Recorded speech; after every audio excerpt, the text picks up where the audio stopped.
कौने मटिया से मूर्ति बनवाला, कौने हथवा से रूपवा सजवाला।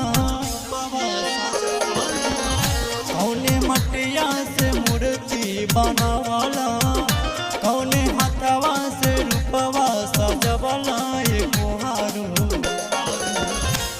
किए हो कुहरू ऐसन तू गरला सूरतिया मूरतिया हंस के बोले हो। किए हो कुहरू ऐसन तू गरला सूरतिया मूरतिया हंस के बोले हो।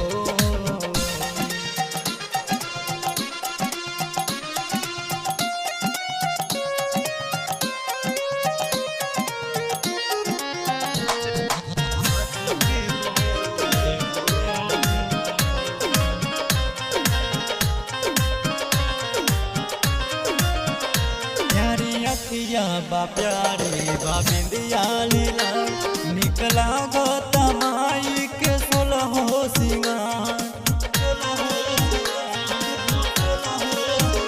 प्यारी अखिया बा प्यारी बा बिंदिया लीला निकला गोता माई के सोलहो सिंगार।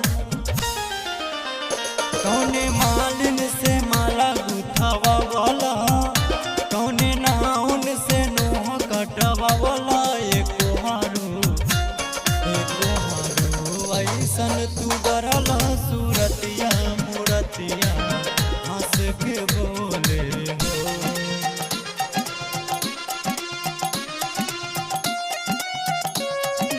Recording by KC music Dalsinghsarai.